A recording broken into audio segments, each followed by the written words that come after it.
இந்த மாதிரி ஒரு மசாலா செஞ்சு வச்சுக்கோங்க. எல்லா குழம்புக்குமே இதை போட்டுக்கரலாம். எப்படி செய்யலான்னு சொல்லிட்டு பார்க்கலாம். ஃபஸ்ட்டு நம்ம மிளகாய் க்ளீன் பண்ணி எடுத்துக்கலாம். மிளகாவை பாதிக்கு மேலே இருக்கிற காம்பை கட் பண்ணிட்டு சைடில் வந்து ஃபுல்லாக கட் பண்ணாமல் கொஞ்சமாக நான் கட் பண்ணி விட்டுக்கிறேன். இப்படி பண்ணுறதால என்ன ஆகும்னா சீக்கிரமாகவே மிளகாய் வந்து மொறுமொறுன்னு காஞ்சு வந்துடும். கொஞ்சம் மெனக்கட்ட வேலை மாதிரி தான் தெரியும். இப்போ நம்ம ஃப்ரீயாக இருக்கும்போது டிவி பார்த்துட்டு அந்த மாதிரி பண்ணும்போது அது செய்கிற மாதிரியே தெரியாது. இப்படி ஒன்று ஒன்றா க்ளீன் பண்ணி எடுத்த பிறகு தான் பார்த்தா அடியில் பயங்கரமாக குப்பை இருக்கும். இலையும் குச்சியும் அது இதுமாக இருக்கும். அடுத்தது நான் மல்லி எடுத்துக்கிறேன். நான் 1/2 கிலோ மிளகாய்க்கு 1/2 கிலோ மல்லி எடுத்துக்கிறேன். இதுலேயுமே கொஞ்சம் கொஞ்சம் கல் குச்சி அது இதுன்னு இருக்கும். அதையுமே க்ளீன் பண்ணி எடுத்துக்கலாம். சொலகில் போட்டு க்ளீன் பண்ணால் இன்னும் நமக்கு ஈஸியாக வந்துடும்.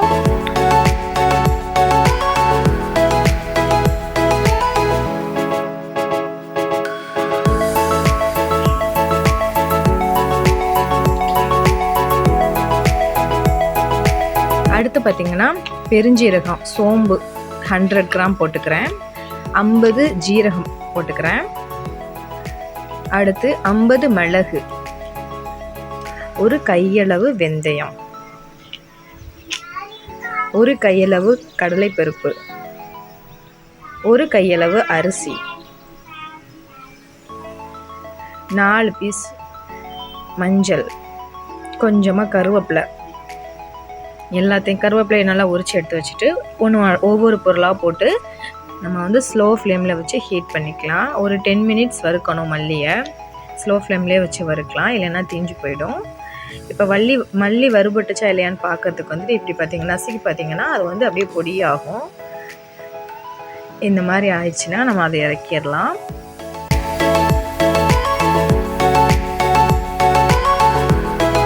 இப்போ அரிசி எல்லாத்தையும் ஒவ்வொரு பொருளாக போட்டு நம்ம வறுத்தி எடுத்துக்கலாம்.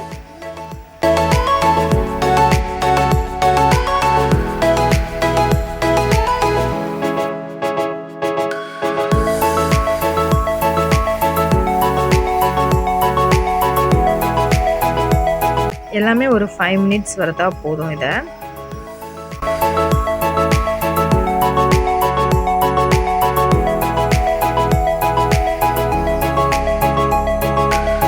அடுத்து கருவேப்பிலையும் கூட நல்லா மொறுமொறுன்னு ஆகிற வரைக்கும் வறுத்து எடுத்துக்கலாம்.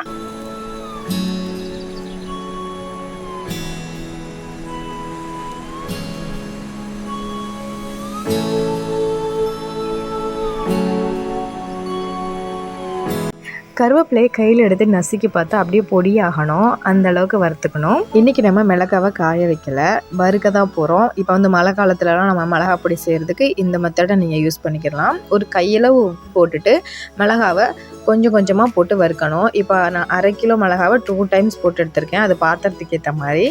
இப்போ நம்ம மிளகா வந்து கைவிடாமல் வறுக்கணும். அப்போ தான் மிளகா வந்து சேம் கலர்லேயே இருக்கும், இல்லைன்னா கருகி போயிடும். உப்பு இல்லாமல் மேலாப்பில் தட்டி எடுத்துக்கலாம். இப்போ உப்பு கொஞ்சம் போனாலும் பிரச்சனை இல்லை, மிளகா பொடி கெட்டு போகாது.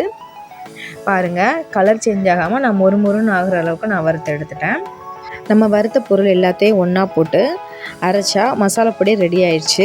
இந்த மாதிரியான யூஸ்ஃபுல்லான வீடியோஸ் மட்டும் தான் நம்ம சேனலில் வரும். இது என்னோடய ஃபஸ்ட்டு வீடியோ. இந்த வீடியோ உங்களுக்கு பிடிச்சிருக்கு, யூஸ்ஃபுல்லாக இருக்குது அப்படின்னு நினச்சிங்கன்னா யாருக்கெல்லாம் ஷேர் பண்ணணுமோ ஷேர் பண்ணுங்கள்.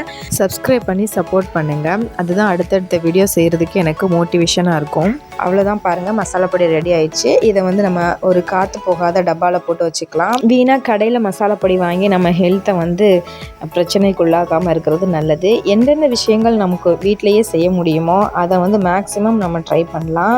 அதில் நம்ம ஃபஸ்ட்டு மசாலா பொடியிலேருந்து ஆரம்பிக்கலாமே. இந்த மாதிரி மிளகாப்பொடி செய்கிறதுக்கு எங்கள் மாமியார் எனக்கு சொல்லி கொடுத்தாங்க. நீங்களும் இந்த மாதிரி ட்ரை பண்ணி பாருங்கள். ஒரு தடவை நீங்கள் செஞ்சு பார்த்தீங்கன்னா திரும்ப திரும்ப செய்வீங்க. அவ்வளோதான். அடுத்த வீடியோவில் சந்திக்கலாம். பாய் மக்களே.